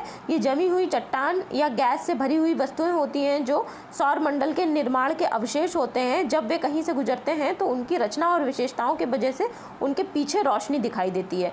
ठीक है, अंतरिक्ष में अन्य पिंडों की तरह धूमकेतुओं का भी ऑर्बिट होते हैं और ये वहीं पर परिक्रमा करते हैं। कभी कभी सूर्य अपने गुरुत्वाकर्षण के कारण इन्हें अपने करीब खींच लेता है। जैसे जैसे वे सूर्य के निकट परिक्रमा करते हैं, गर्म होते जाते हैं और गैसों और धूलों से एक चमकदार हिस्सा इनके पीछे जनरेट होता है। ठीक है, जब ये जलने लगता है, जब ये पृथ्वी के करीब आते हैं तो ये उसी अवस्था में आते हैं और जलता हुआ सा प्रतीत होता है। पृथ्वी पर दूर से मनुष्यों को ये एक प्रकाश की तरह दिखता है। धूमकेतुओं का रंग अक्सर नीला, सफ़ेद, यहाँ तक कि हरा भी हो सकता है। अब ये 50,000 सालों के बाद ये जो धूमकेतु हरा आ रहा है, इसके बारे में कुछ बातें यहाँ पे देखते हैं। ये उल्ट क्लाउड से आता है। धूमकेतु के आगे भाग में मौजूद डायटोमिक कार्बन से इसकी सुंदर हरी चमक उत्पन्न होती है। तो यहाँ पे आप लोगों के लिए एक बहुत अच्छा पॉइंट इंपॉर्टेंट ये है कि धूमकेतु का कौन सा पदार्थ उसको हरी चमक देता है? तो डायटोमिक कार्बन। ठीक है, इसका नाम आपको याद रखना है। जब सौर विकिरण की पराबैंगनी किरणें धूमकेतु पर पड़ती हैं तो ये अणु हरे प्रकाश का उत्सर्जन करते हैं। ठीक है, स्ट्रेटोस्फीयर में जो ओजोन परत होती है ये क्या करती है? पराबैंगनी किरणों से हमारी रक्षा करती है, उनको हानिकारक जो किरणें होती हैं पृथ्वी तक आने से रोकती है। तो और ओजोन परत की जो मोटाई नापने की इकाई होती है क्या होती है? डॉप्सन होती है। ठीक है, ये बात भी ध्यान रखिएगा। नेक्स्ट क्वेश्चन है। इस्लामिक स्टेट समूह के एक प्रमुख क्षेत्रीय नेता बिलाल अल सुदानी को 25 जनवरी 2023 को किस देश में एक सैन्य अमेरिकी हमले में मार दिया गया? तो ये सोमालिया में मार दिया गया। ऑप्शन नंबर 3 करेक्ट ऑप्शन हो जाएगा। ठीक है, इस्लामिक स्टेट के बारे में ये इन्फॉर्मेशन आप लोगों को दे दी है, या आप लोग इस वीडियो को पॉज करके पढ़ लीजिएगा। अगर मैं सारी चीज़ें यहाँ पे पढ़ते बताऊंगी आपको तो फिर वीडियो बहुत लेंदी हो जाएगा। सोमालिया की राजधानी देख लीजिएगा मोगादिशु, और मुद्रा क्या हो जाती है? सोमाली शिलिंग हो जाती है। साइप्रस की राजधानी निकोसिया हो जाती है। इथोपिया की अदीस अबाबा हो जाती है। और सूडान की राजधानी क्या है? खार्तूम। ठीक है, अगले क्वेश्चन पर आइए। जनवरी 2023 में सांस्कृतिक मंत्रालय के द्वारा घोषित स्मारक मित्र योजना के तहत सरकार कितने स्मारकों को उनके रखरखाव के लिए निजी क्षेत्र को सौंपेगी? तो 1000 स्मारकों को निजी क्षेत्र में सौंपेगी। ठीक है, नेक्स्ट क्वेश्चन है। किस देश के प्रधानमंत्री ने जनवरी 2023 में दुनिया के पहले फोटोनिक आधारित फॉल्ट टॉलरेंट क्वांटम कंप्यूटर का व्यवसायीकरण करने की घोषणा की है? तो कनाडा के जो प्रधानमंत्री हैं उन्होंने ऐसी घोषणा की है। ऑप्शन नंबर 1 करेक्ट ऑप्शन है। अब यहाँ से रीजनिंग के कुछ क्वेश्चंस हम लोग करने वाले हैं। तो देखिए, एक निश्चित भाषा में जो नोट्स है इसको लिखा जाता है UJAZZ, करी को लिखा जाता है JPYYF। तो बुक्स को किस प्रकार कूटबद्ध किया जाएगा ये हमें बताना है, ठीक है। अब इस क्वेश्चन को सॉल्व करने का सबसे अच्छा तरीका ये है, ये मैंने आप लोगों के लिए सॉल्व करके रखा है यहाँ पे, ठीक।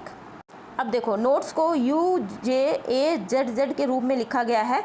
तो जो वॉवल्स हैं इनमें सब पे -5 किया गया है और जो नॉन वॉवल्स हैं उन पे +7 किया गया है। तो नोट्स को नीचे ये हम लिख लेते हैं। अब देखो, n के बाद +7 करेंगे तो u आ जाएगा, o में -5 करेंगे तो j आएगा। ये पूरे में यही पैटर्न फॉलो हुआ है, +5 -5, वॉवल्स में -5, ठीक है। देखो, जहाँ जहाँ पे वॉवल्स हैं वहाँ पे ये चीज़ फॉलो हो रही है।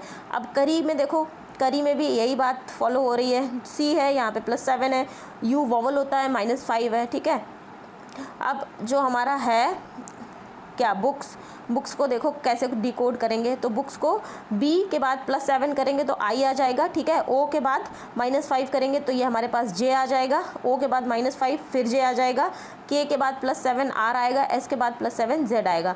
तो जो आंसर होगा IJJRZ होगा। तो IJJRZ कौन से ऑप्शन में है? ये है आपका ऑप्शन नंबर 2 IJJRZ, ठीक है। ऑप्शन नंबर 2 करेक्ट ऑप्शन हो जाएगा। नेक्स्ट क्वेश्चन को देखिएगा, यदि किसी महीने का 10वां दिन शनिवार होता है तो उस महीने का 27वां दिन क्या होगा? देखिए, 27वां दिन मंगलवार होगा। ऑप्शन नंबर 2 करेक्ट ऑप्शन है, लेकिन इसको हम सॉल्व कर लेते हैं। 10वां दिन दिया गया है शनिवार, ठीक है, इसलिए 17वां दिन क्या हो जाएगा? हम 7 दिन आगे आगे ऐड करते जाते हैं तो 24वां दिन हमारा निकल आएगा। तो 17वां, जब 10वां दिन शनिवार है तो 7 उसमें और ऐड करेंगे तो क्या हो जाएगा? फिर 7 दिन बाद फिर हमें शनिवार मिलेगा। 10 7 17 हो गया, 17वां दिन शनिवार हो गया। अब 17 में 7 फिर ऐड करो, 17 में 7 ऐड करोगे तो फिर क्या हो जाएगा? अगले दिन फिर जो 24वां दिन होगा फिर वहाँ पे शनिवार हो जाएगा। अब 24 के आगे 3 दिन और काउंट कर लेते हैं। तो 24 के आगे 25 काउंट करेंगे तो 25 को हो जाएगा संडे और 26 को हो जाएगा मंडे और 27 को क्या हो जाएगा? ट्यूसडे हो जाएगा, ठीक है। तो 27 को ट्यूसडे हो जाएगा, इसलिए मंगलवार। तो सही उत्तर क्या हो जाएगा? मंगलवार, ठीक है। ये क्वेश्चन आई होप क्लियर हुआ होगा। अगर कोई भी चीज़ जो आपको समझ में नहीं आती है आप लोग कमेंट सेक्शन में पूछ सकते हो, हम लोग उसको सॉर्ट आउट करेंगे, ठीक है। चलिए अगला क्वेश्चन देखिए, एजाज का जन्म 5 फरवरी 2015 को हुआ था, जबकि फैज़ का जन्म उसके जन्म के 553 दिनों के बाद हुआ था। फैज़ का जन्म किस तारीख को हुआ था? 11 जुलाई 2016 इसका आंसर है, ठीक है। अब हम इसको सॉल्व करते हैं। हमें क्वेश्चन में दे रखा है कि एजाज का जन्म 5 जनवरी 2015 को हुआ था, ठीक है। 5 जनवरी 2015 में 365 अगर हम ऐड करेंगे तो कितना हो जाएगा? 5 जनवरी 2016 हो जाएगा, ठीक है। अब 553 में से हम 553 दिन के बाद हुआ था दूसरे वाले का जन्म, ठीक है। तो उसमें से हम 365 माइनस कर देंगे तो हमारे पास क्या हो जाएगा? 365 माइनस करने के बाद हमें 188 बचेगा, ठीक। 188 अब हम कैसे कैलकुलेट करेंगे? 5 जनवरी 2016 से 30 जून 2016 तक के दिन काउंट करने हैं हमें, ठीक है। अब ये 188, अब इसको हम देख लेते हैं ये हमारे दिन किस हिसाब से कितने दिन बनेंगे। तो 26, 29, 31, 30 और 31 फिर 30। तो देखिए 5 जनवरी से 30 जून 2016 तक के दिन काउंट किए तो 5 जनवरी 31 दिन का होता है, उसमें से 5 माइनस करेंगे तो हमें 26 दिन मिलेंगे, ठीक है। ऐसे करके करना है।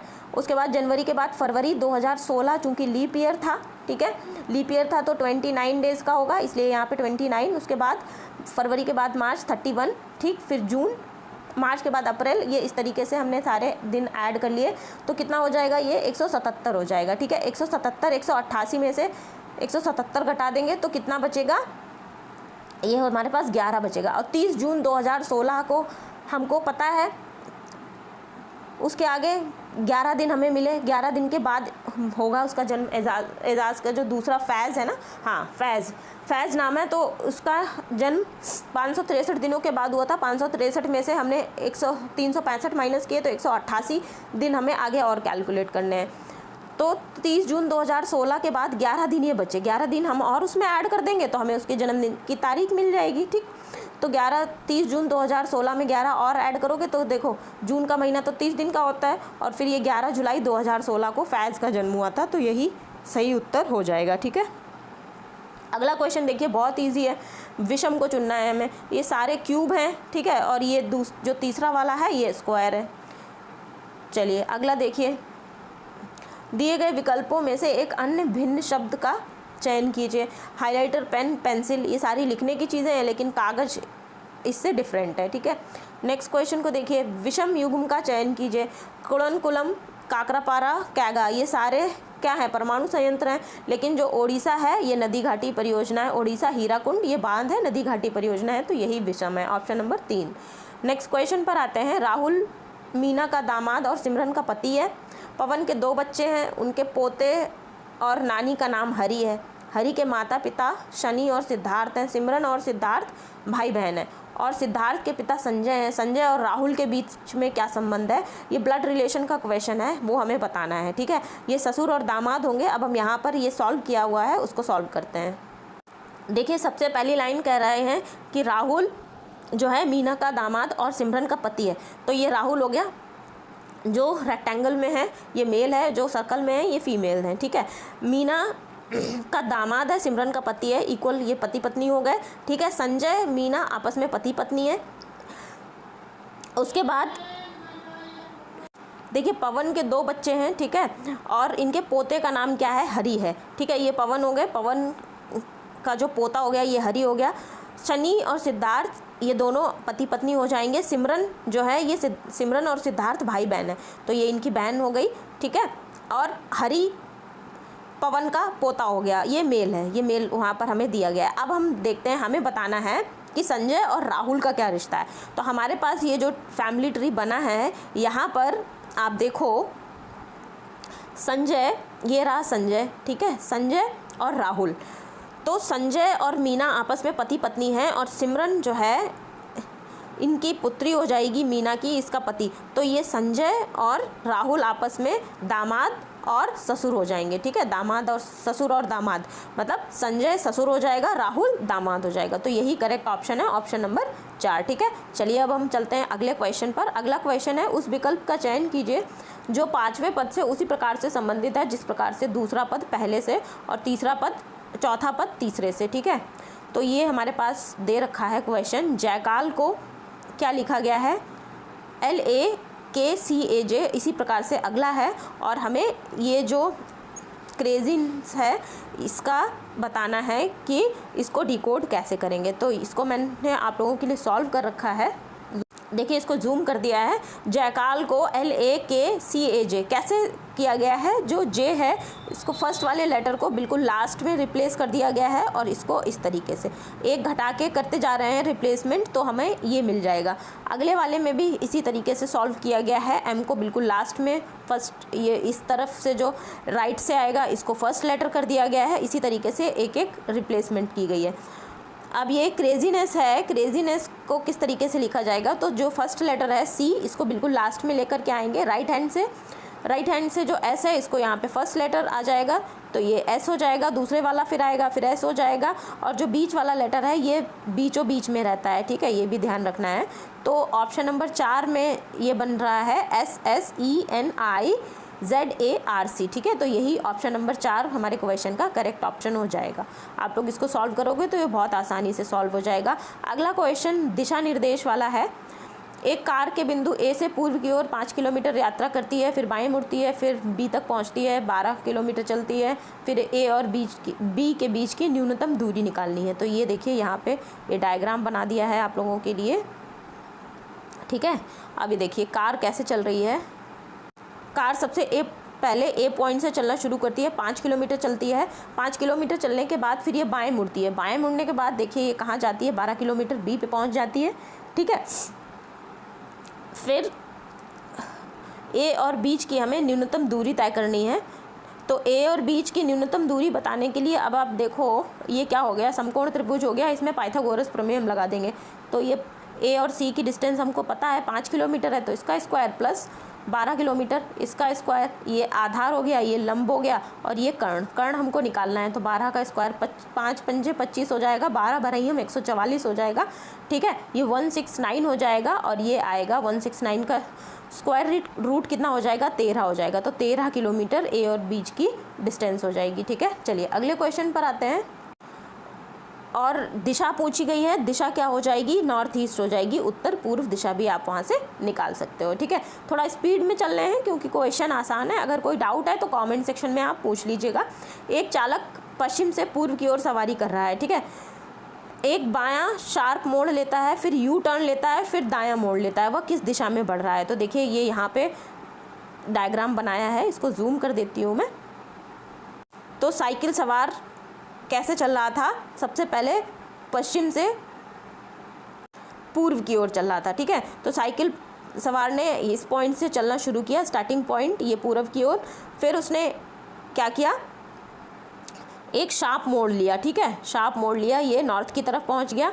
फिर उसने यू टर्न लिया, यू टर्न लिएगा, और यू टर्न के बाद क्या किया उसने, फिर एक मोड़ लिया। तो ये इस तरफ यू टर्न लेके इस तरफ आया, और फिर एक मोड़ लेने के बाद ये एंडिंग पॉइंट यहाँ वेस्ट में पहुँच गया।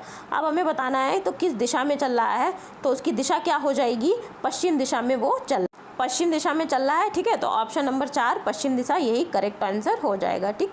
अगले क्वेश्चन पर आइए। ये भी दिशा निर्देश वाला क्वेश्चन है। नियाज अपने मछली तालाब से मछली बाजार जाता है। सबसे पहले 2 किलोमीटर सीधे उत्तर दिशा में गया, उसके बाद बाएं मुड़ा, फिर सीधे 3 किलोमीटर गया, फिर बाएं मुड़ा, मछली बाजार तक पहुंचने के लिए 2 किलोमीटर चला। मछली बाजार और तालाब के बीच की सबसे छोटी दूरी क्या है? ये इस तरीके का क्वेश्चन हम लोग ऊपर एक कर चुके हैं, ठीक है। तो ये जो डायरेक्शंस दे रखी हैं वो आप लोग ये बनाओगे, फॉलो करोगे तो कुछ इस तरीके का डायग्राम बनेगा, ठीक है। जो उसने चलना शुरू किया ए पॉइंट से, तो यहाँ पर 2 किलोमीटर चला, फिर बाएं मुड़ा 3 किलोमीटर चला, फिर 3 किलोमीटर आने के बाद फिर 2 किलोमीटर चला, और ये डी पॉइंट पे फिश मार्केट पहुंच गया। अब हमें न्यूनतम दूरी बतानी है। तो नियाज है, उसने ए पॉइंट से चलना शुरू किया, ए पॉइंट से चलना शुरू किया, 2 किलोमीटर चला, फिर बी पॉइंट पे वो मुड़ गया, फिर वो क्या चला, 3 किलोमीटर चला, ठीक है। 3 किलोमीटर चला, और 3 किलोमीटर चलने के बाद ये यहाँ तक 3 किलोमीटर आया सी पॉइंट पे, फिर 2 किलोमीटर चला और फिश मार्केट पहुँच गया। तो हमारे पास जो बना, हमें ये डिस्टेंस पता है, ठीक है। अब देखो आप 2 किलोमीटर ये डिस्टेंस हो गई। तब अगर इसको हम एक समकोण त्रिभुज बनाएं तो हमें क्या करना है, ये ए पॉइंट ए ये हो गया, बी हो गया, सी है, आपका डी है। हमें ए और डी के बीच की दूरी बतानी है, फिश पॉन्ड और फिश मार्केट के बीच की दूरी, ठीक है। तो अब हमें ये 3 किलोमीटर ये चला था नियाज, तो ये वाली डिस्टेंस भी 3 किलोमीटर हो जाएगी, ठीक है। 2 किलोमीटर ए और बीच की दूरी थी, तो ये ओ और सी जो है ये भी 2 किलोमीटर हो जाएगा। और फिर सी पॉइंट से डी पॉइंट तक की डिस्टेंस कितनी है, 2 किलोमीटर है। ये तो पूरा ये 4 किलोमीटर हो जाएगा इस तरीके से। अब नीचे वाला हो गया आपका 3 किलोमीटर, और आधार ये एक समकोण त्रिभुज हो गया, ये मोटी वाली लाइंस वाला, ठीक है। ये मोटी लाइन वाला समकोण त्रिभुज हो गया। आधार और लंब पता है, कर्ण की डिस्टेंस निकाल लेंगे हम। तो 3 तिहाई 9 हो जाएगा, और 4 चौके 16 हो जाएगा, 16 और 6 कितना हो जाएगा, 25 हो जाएगा, ठीक है। 25 का स्क्वायर रूट कितना हो जाएगा, 5 हो जाएगा। तो फिश पॉन्ड और फिश मार्केट के बीच की दूरी कितनी हो जाएगी, 5 किलोमीटर हो जाएगी, ठीक है। तो यही करेक्ट आंसर हो जाएगा। तो 5 किलोमीटर किस में है, ऑप्शन नंबर 3 में। चलो अब अगले क्वेश्चन पर आते हैं। अब यहाँ पर कोड दे रखा है, ब्रोक को 125 लिखा गया है, क्योर्स को 146 लिखा गया है, तो टॉवल को क्या लिखा जाएगा। अब इसको डिकोड करते हैं। चलिए देखिए यहाँ पे सॉल्यूशन सॉल्यूशन ये आपके सामने रहा। देखिए ब्रोक को क्या लिखा है, 125 लिखा है। अब इसको हम क्या करते हैं, ब्रोक की जो बी है, बी की प्लेस वैल्यू क्या होती है, 2 होती है, ठीक है। यहाँ पे जो ट्रिक लग रही है वो कुछ इस तरीके से है कि ये 5 लेटर्स का वर्ड है, तो बीच वाला जो लेटर है इसको, जो इसकी प्लेस वैल्यू है, ठीक है, इसको मल्टीप्लाई किया गया है 5 से, और बाकी सबकी प्लेस वैल्यू को क्या कर दिया गया है, ऐड कर दिया गया है। बीच वाले के और लास्ट वाले को मल्टीप्लाई कर दिया गया है, बाकी 25, 16 और 9 को ऐड कर दिया गया है इनके। तो ये देखिए 15 25 75 हो गया, इनको आ गया, तो ये 125 हो गया, ठीक। प्लेस वैल्यू इनकी कैसे निकालेंगे हम? प्लेस वैल्यू तो आपको पता है, ABCD लिख लेते हैं और इनकी जो भी प्लेस वैल्यू होती है वो सारी वहाँ पर रख देते हैं, ठीक है। चलो अब देखो क्योर्स को क्या लिखा गया है, 146 लिखा गया है, ठीक है। तो इसमें भी वही किया गया है, 21 को और 5 जो है इसको मल्टीप्लाई कर दिया गया है, बाकी के जो बचे हैं उनको ऐड कर दिया गया है, ठीक है। 24, 9 और 8 इनको ऐड कर दिया गया, 146 हो गया। तो हमें टॉवल का बताना था, टॉवल का इसी तरीके से निकल आएगा, ठीक है। इसी तरीके से हमें बताना था किसका? टॉवल का। तो टॉवल का आपका निकल आएगा 101। तो ऑप्शन नंबर 3 करेक्ट ऑप्शन हो जाएगा। इसको सॉल्व करेंगे आप तब निकल के आ जाएगा। अगर कोई डाउट है तो आप लोग मुझसे पूछ लीजिएगा। नेक्स्ट क्वेश्चन देखिए, ग्रीन क्लाइमेट फंड का मुख्यालय कहाँ पर है? ये इंचान में है। ऑप्शन नंबर 4 करेक्ट ऑप्शन हो जाएगा। इंचान पड़ता कहाँ पर है? तो ग्रीन क्लाइमेट फंड दक्षिण कोरिया का जो इंचान है उसके न्यू सोगोंडो जिलों में अवस्थित है, ठीक है। 2010 में इसकी स्थापना हुई थी और जलवायु परिवर्तन से निपटने के लिए ये अभ्यासों के विकासशील देशों की सहायता करने के लिए UNFCCC के तंत्र के अंतर्गत स्थापित एक निधि है, ठीक है। अगला क्वेश्चन, भारत में ब्रिटिश शासन के दौरान गठित संगठन पर विचार कीजिए।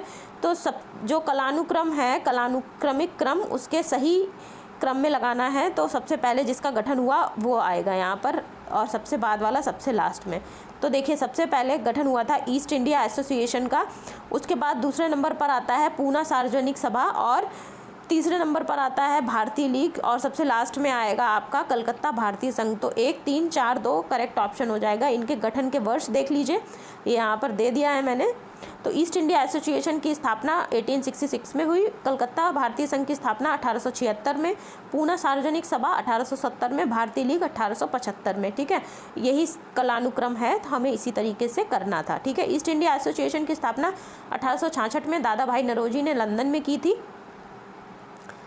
भारतीय लीग की स्थापना किसने की थी? शिशिर कुमार घोष ने 1875 में, ठीक। अगले क्वेश्चन पर आइए, नीचे दी गई घटनाओं पर विचार कीजिए और इनको कालानुक्रमिक क्रम में व्यवस्थित कीजिए, ठीक है। तो इनका जो कालानुक्रमिक क्रम होगा, थर्ड से सबसे पहले तीसरा कर्नाटक युद्ध हुआ, ठीक है। थर्ड कर्नाटक युद्ध, तीसरा कर्नाटक युद्ध, तो ये बी जो है पहले नंबर पे आ जाएगा। फिर ए आएगा प्रथम आंग्ल मैसूर युद्ध। उसके बाद जो युद्ध हुआ ये हुआ प्रथम आंग्ल मराठा युद्ध, तो सी हो जाएगा।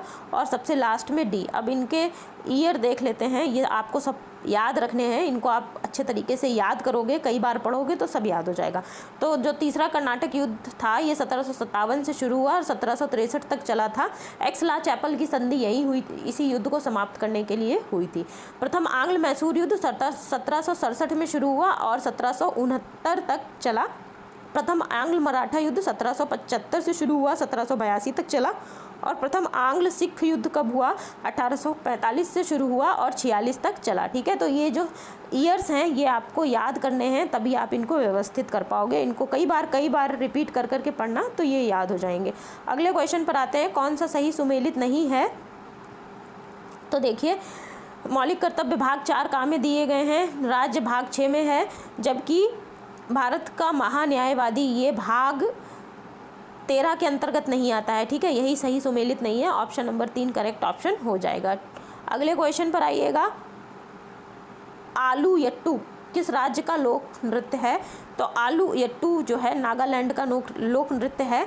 इसे कोन्याक जनजाति के द्वारा किया जाता है। बहुत इंपॉर्टेंट क्वेश्चन है, इसको याद रखिएगा। कोन्याक जनजाति के द्वारा नागालैंड का लोक नृत्य है, किया जाता है। और नागालैंड के अन्य लोक नृत्य जो हैं मोडसे, अर्गू, शिरकुला, सदल, केकई, चंगई नृत्य, कुक्की नृत्य, लेशाप्टू, खिम्बालिम, मयूर नृत्य, रेंगमा, मोनो, आशो, शीचा, कुकुई, कुचो, ये सारे नागालैंड के लोक नृत्य हैं, ठीक है। केरल के कुछ लोक नृत्य हैं, उनके नाम भी देख लीजिए। ये कैकोटिकली, मुदिएट, संघ काली, ब्रह्माणी पट्ट, दप्पू काली, कोलकली और वटकली, ठीक है। हरियाणा में प्रमुख लोक नृत्य रासलीला, फाग नृत्य, लूर, दाफ नृत्य, ये सारे हैं। और गोवा में नृत्य फुगड़ी, दशावतार, ढालो, गोफ और कुंभी हैं। तो ये सारे लोक नृत्य याद रखिएगा। उत्तर प्रदेश की जनजातियाँ लोक नृत्य और क्लासिकल डांस, क्लासिकल म्यूज़िक और क्लासिकल सिंगिंग, सारी चीज़ें आपको यूपी स्पेशल की क्लास में मिल जाएंगी। लिंक डिस्क्रिप्शन बॉक्स में है, आप वहाँ पर देख सकते हो। नेक्स्ट क्वेश्चन देखिएगा, निम्नलिखित में से कौन सा क्षेत्र भारत के प्रमुख अभ्रक भंडारों में से एक है? तो हजारीबाग का पठार जो है प्रमुख अभ्रक भंडार में से एक है। ऑप्शन नंबर 1 करेक्ट ऑप्शन हो जाएगा। हजारीबाग की मार्ग पश्चिम से पूर्व तक 64 किलोमीटर और दक्षिण से उत्तर तक 24 किलोमीटर है। इसकी औसत ऊंचाई 610 मीटर है। छोटा नागपुर का पठार के अन्य खंड, छोटा नागपुर के पठार का ही ये एक भाग है, ठीक है, हजारीबाग का पठार। इसके अन्य खंड रांची का पठार हो जाएगा, जो छोटा नागपुर का सबसे बड़ा हिस्सा है। पाट क्षेत्र कोडरमा पठार, दामोदर गर्त, पलामू, मानभूमि और सिंहभूमि इसी का भाग है। हजारीबाग का पठार दुनिया में अभ्रक के प्रमुख स्रोतों में से एक है। दामोदर घाटी में प्रमुख कोयला भंडार है, ये बात ध्यान रखनी है। अगले क्वेश्चन पर आते हैं, इनमें से किन का उपयोग इत्र और स्वाद लेने वाले एजेंट बनाने के लिए होता है? तो जो एस्टर होता है इसका उपयोग परफ्यूम बनाने में और स्वाद बनाने वाले एजेंट में होता है, क्योंकि जो एस्टर होता है, एस्टर इवेपोरेट हो जाता है। जब एस्टर इवेपोरेट होता है तो इसमें जो सुगंध होती है वो अपना इत्र जब बनाया जाता है तो उसको जब आप बॉडी पे स्प्रे करते हैं, और बॉडी पे स्प्रे करने के साथ क्या होता है, जो एस्टर होता है, एस्टर इवेपोरेट हो जाता है और सुगंध जो होती है स्किन के साथ फैलने लगती है। मतलब आपको स्किन पर या आपके आसपास सुगंध का एहसास होता है इवेपोरेशन की वजह से, ठीक है। नेक्स्ट क्वेश्चन पर आते हैं। 2011 की जनगणना के अनुसार उत्तर प्रदेश का सबसे बड़ी आबादी वाला शहर गाज़ियाबाद हो जाएगा। अगर 3 बड़े शहरों की बात करें उत्तर प्रदेश के, तो गाज़ियाबाद, लखनऊ और कानपुर हैं। ये उनका घटता क्रम है जनसंख्या की दृष्टि से, ठीक है, याद रखिएगा। अगले क्वेश्चन पर आते हैं। कीट अपने साथी तथा अन्य चीज़ों को ज़्यादातर गंध के माध्यम से या विशिष्ट प्रकार के श्राव के रूप में ढूंढते हैं। उन्हें किस रूप में जाना जाता है? उन्हें फेरोमोन्स कहते हैं, ठीक है। ऑप्शन नंबर 3 करेक्ट ऑप्शन हो जाएगा, फेरोमोन्स। अब यहाँ पे फिर से एक रीजनिंग का क्वेश्चन है। एक निश्चित कूट भाषा में ब्लैंक को ये लिखा गया है 11, 14, 13 और 10, ठीक है। ब्राउन को भी इसी प्रकार से ये लिखा गया है। तो बिल्स को इस भाषा में कैसे डिकोड करेंगे? अब हम इसको सॉल्व करते हैं। यहाँ पे सॉल्यूशन मैंने आप लोगों के लिए बना रखा है। तो देखिए ब्लैंक को कैसे लिखा है। ब्लैंक का जो प्लेस वैल्यू है, सबसे पहले जो ब्लैंक के लेटर्स हैं उनकी प्लेस वैल्यू लिख ली गई है यहाँ पे, और -1 कर देते हैं, ठीक। -1 करेंगे तो देखिए 1 आ जाएगा, 1 आएगी, ये हो गई। 12 है, एल की वैल्यू ये 11 हो गई। यहाँ पे +3 करेंगे फिर आ जाएगा 4 आ जाएगा। 14 है, एन की वैल्यू -1 हो जाएगा और -1 फिर करना है। तो इसमें जो पैटर्न फॉलो हो रहा है वो क्या फॉलो हो रहा है कि अब ये 5 लेटर का वर्ड है। जो फर्स्ट वाले 2 हैं और लास्ट वाले 2 हैं, इनमें -1 किया गया है। जो बीच वाला है इसमें +3 किया गया है। ये पैटर्न फॉलो हो रहा है, ठीक है। तो देखो ब्राउन में कैसे लिखा गया है। ब्राउन में भी इसी तरीके से लिखा गया है। इनकी सबकी प्लेस वैल्यू हमने लिख ली, और बी में देखिए -1 किया गया है। फिर यहाँ पे फर्स्ट वाले में -1, सेकंड वाले में -1, इन दोनों में -1 और बीच वाले में +3। ओ की प्लेस वैल्यू 15 होती है, +3 करेंगे तो 18। तो देखो ब्राउन की जो है उसको किस तरह से लिखा गया है, 1, 17, 18, 22 और 13, ये हो गया, ठीक है। इसी तरीके से बिल्स में आ जाओ। बिल्स में जो लेटर्स हैं इनकी प्लेस वैल्यू लिखो। बी की तो 2 हो जाएगी, और उसके बाद क्या किया गया है, आई में +3 किया गया है। अब यहाँ पे एक चीज़ और ध्यान देने वाली बात है जो हमने पीछे क्वेश्चन में नोटिस नहीं की।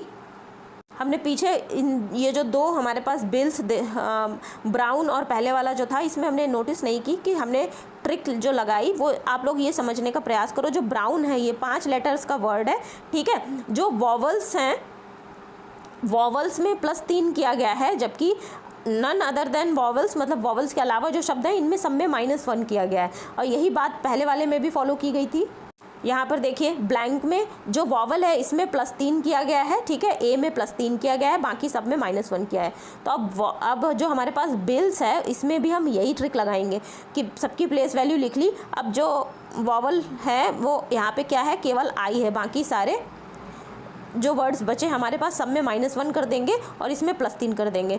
तो जो आई है इसकी प्लेस वैल्यू कितनी है, 9 है, ठीक है। इसमें +3 करेंगे तो 12 मिल जाएगा। तो देखो ये हो गया 1, 12, अब इसमें ये 12 था, 11 हो जाएगा, ये फिर 11 हो गया और फिर ये 18 हो गया, ठीक है। तो बिल्स का जो कूट बनेगा ये वाला बनेगा, यही करेक्ट ऑप्शन है, ठीक है। और ये कौन से ऑप्शन में है देख लेते हैं। तो ऑप्शन नंबर 2 करेक्ट ऑप्शन हो जाएगा, ठीक है। बहुत ईजी क्वेश्चन है, ज़्यादा टफ नहीं है, बस ये रीजनिंग को थोड़ा प्रैक्टिस करना पड़ता है, फिर वो हो जाती है। अब यहाँ से फिर से डिकोडिंग वाला क्वेश्चन फिर हमारे पास आ गया। एंटोनी को CPVQPA लिखा गया है, तो फ्रांसिस को क्या लिखा जाएगा? तो अब देखो हम इसमें अपनी ट्रिक लगाते हैं। इसको मैं जूम करती हूँ थोड़ा। अब देखो एंटोनी की जो लेटर्स हैं इनकी प्लेस वैल्यू लिख ली। अब सब में +2 किया गया है, बहुत इजी है। एंटोनी में जो भी लेटर्स हैं सब में +2 कर लिया, तो CPVQPA आ गया। और अगला वाला क्या है? फ्रांसिस में भी यही करना है, सब में +2 कर लेना है। तो फ्रांसिस जो बनेगा HTCPEKU बनेगा, ठीक है। तो इसको हम कर देते हैं और सही उत्तर HTCPEQ हो जाएगा, ठीक है। चलिए अगले क्वेश्चन पर आइए। अगला क्वेश्चन है कीथम झील कहाँ है? ये आगरा में मिलेगी आपको, उत्तर प्रदेश आगरा। किस गवर्नर जनरल के द्वारा भू राजस्व प्रणाली स्थायी बंदोबस्त शुरू की गई थी? लॉर्ड कॉर्नवालिस ने इसको शुरू किया था। ऑप्शन नंबर 1 करेक्ट ऑप्शन हो जाएगा। निम्नलिखित में से कौन सा लोक नृत्य सही ढंग से मेल खाता है? तो देखिए यहाँ पर कलाबाजी अवध में होता है और कजरी नृत्य कहाँ पर होता है? मिर्ज़ापुर में होता है। तो 3 और 4 सही सुमेलित हैं, तो ऑप्शन नंबर 3 जो है यही करेक्ट ऑप्शन हो जाएगा हमारे क्वेश्चन का। कलाबाजी अवध क्षेत्र में किया जाता है और जो यहाँ पर यंत्र बजाया जाता है ये कुछ मोर बाजा होता है, तो मोर बाजा नाम का वाद्य यंत्र यहाँ पर बजाया जाता है। कजरी नृत्य मिर्ज़ापुर में किया जाता है मानसून आने से पहले, ये महिलाओं के द्वारा। उत्तर प्रदेश में वन निगम कब स्थापित किया गया था? तो 25 नवंबर 1974 को ये स्थापित किया गया था। ऑप्शन नंबर 1 करेक्ट ऑप्शन हो जाएगा। देखिए ये फैक्ट बेस्ड क्वेश्चन है, तो आपको सब याद करना पड़ेगा, इसलिए आप याद करते चलिएगा। जो याद ना हो उसको याद करना बहुत ज़रूरी है, ठीक है। चीनी मिट्टी के बर्तनों के लिए उत्तर प्रदेश का कौन सा शहर प्रसिद्ध है? खुर्जा में चीनी मिट्टी के बर्तन बहुत फेमस हैं, तो ऑप्शन नंबर 3 करेक्ट ऑप्शन हो जाएगा। बिहू किस राज्य का महत्वपूर्ण त्यौहार है? यह बिहू जो है असम का महत्वपूर्ण त्यौहार है। बिहू फसल कटाई के उत्सव के रूप में मनाया जाता है। ऑप्शन नंबर 1 करेक्ट ऑप्शन है। अगले क्वेश्चन पर आइएगा। राष्ट्रीय आपदा प्रबंधन केंद्र NCDM कहाँ पर अवस्थित है? तो NCDM जो है राष्ट्रीय आपदा प्रबंधन केंद्र नई दिल्ली में अवस्थित है। ऑप्शन नंबर 2 करेक्ट ऑप्शन है। भारत के स्वतंत्रता संग्राम से संबंधित निम्नलिखित घटनाओं पर विचार कीजिए और उन्हें सही कालानुक्रमिक क्रम में व्यवस्थित कीजिए। तो माउंटबेटन योजना, कैबिनेट मिशन, क्रिप्स योजना, ये सब कब आए हमको ये बताना है यहाँ पर। तो देखिए क्रिप्स मिशन जो है 1942 में भारत आया था, ठीक है। तो क्रिप्स मिशन कौन से नंबर पे है? सबसे पहले क्रिप्स मिशन आया था 1942 में, ठीक है। फिर वेवेल योजना आई थी 1945 में, तो CD बन जाएगा ये, ठीक है, C फिर D, उसके बाद माउंटबेटन, फिर उसके बाद कैबिनेट मिशन योजना आई थी CDB, और सबसे लास्ट में माउंटबेटन योजना आई थी, लॉर्ड माउंटबेटन के द्वारा ये प्रस्तुत किया गया था, ठीक है। चलिए अब यहाँ पे देख लेते हैं कुछ फैक्ट। ब्रिटिश सरकार के द्वारा 1942 में कैबिनेट क्रिप्स मिशन भारत आया था और इसका मुख्य उद्देश्य भारतीय सहयोग और ब्रिटिश युद्ध के प्रयासों को समर्थन देना था, ठीक है। उसके बाद युद्ध के दौरान कार्यकारी परिषद की स्थापना भारतीय नेताओं सहित की जाएगी, लेकिन ब्रिटिश सरकार अपने युद्ध के प्रयास के तहत भारत की रक्षा पर नियंत्रण बनाए रखेगी।